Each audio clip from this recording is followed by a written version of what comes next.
Not many people have heard of parkour or freerunning. It's an undiscovered sport that will soon sweep the nation.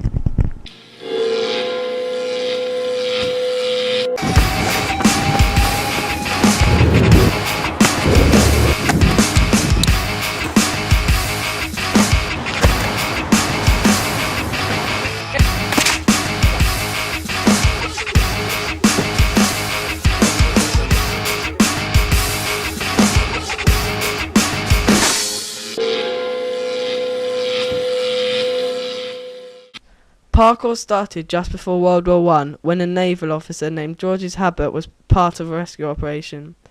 They rescued 700 people from a volcanic eruption on the French island of Martinique.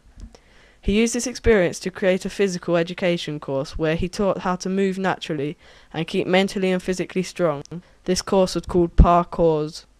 Sébastien Foucault and David Bell then took it to the next level by officially establishing the sport of parkour.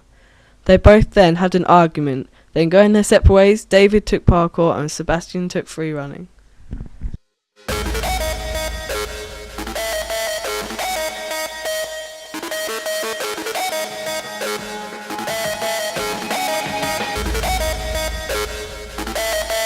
Hi, I'm Ryan, and I do parkour.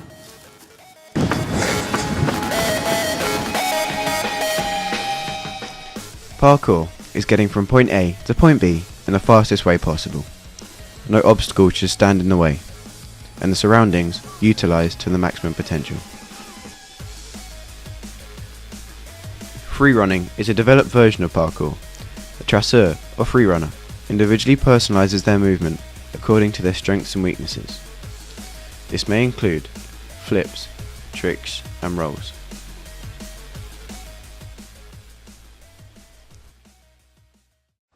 I have arranged to meet amateur freerunner Ryan Travers to talk about his experiences and views on parkour. So when did you start parkour?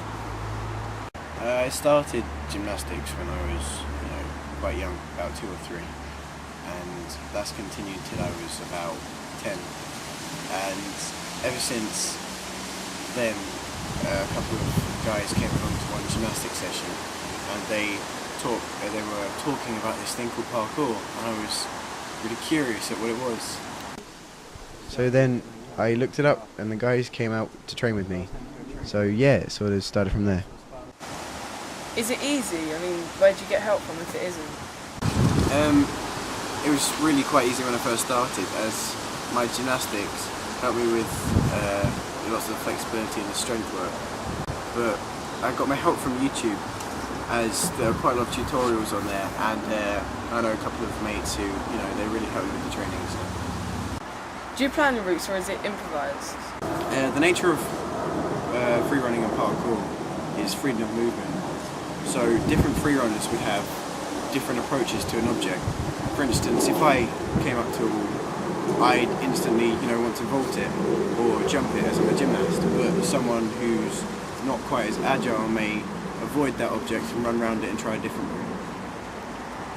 Do you know any other people that do parkour?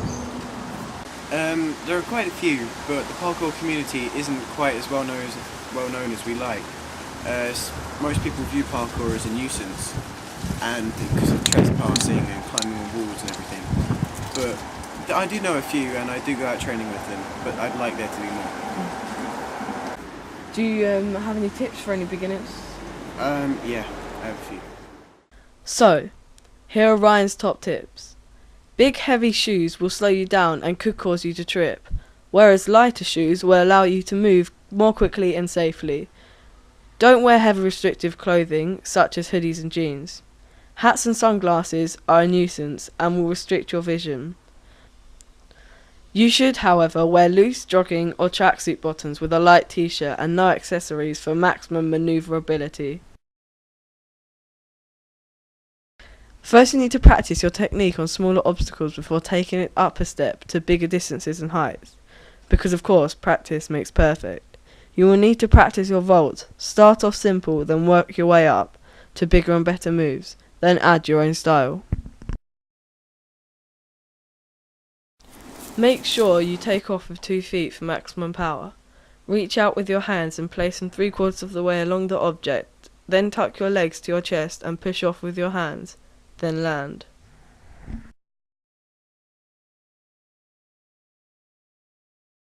You should practice landing and rolling for when you jump from heights. This should be done correctly and safely so you do not injure yourself. You must remember to put your weight on your shoulders so that you do not hurt your neck. As soon as you have landed, you must bend your legs and tuck your head in as to spread the pressure of landing. Make sure it is a suitable and safe landing area like grass. Cat leaps are useful for reaching higher or distant ledges. You must make contact with your feet first to absorb the impact, before grabbing the ledge. Keep your face away by tilting your head back. Then, from a cat leap, you will need to climb up. The technique for this is straighten your legs while keeping close to the wall. When over the wall, push your arms up straight and pull your legs up. To have a successful run, you need to have a safe and suitable environment. Try to look for grass for a comfortable landing. Make sure you are not trespassing on private property and the obstacles you're using can support your weight. Celebrities took parkour to a Rexhill public.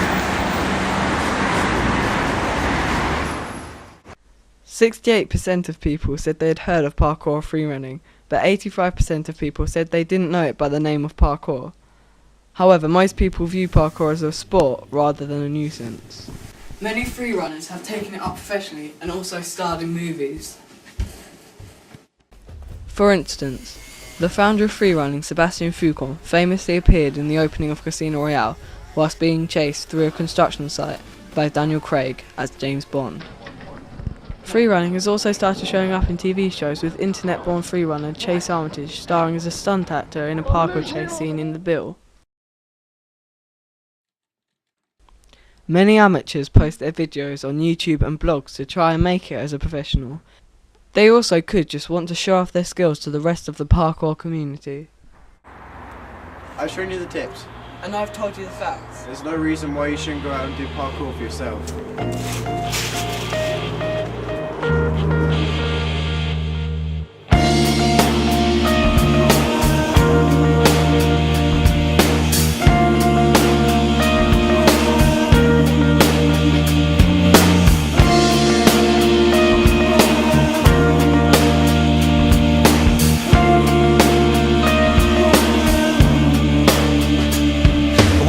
Again this morning with the sun in my eyes, when Johnny came over with a script surprise. A mafioso started with a twist, a 2-1 fool. Julie knew my hit. Get your ass out, baby, he said. I'll explain it on the way.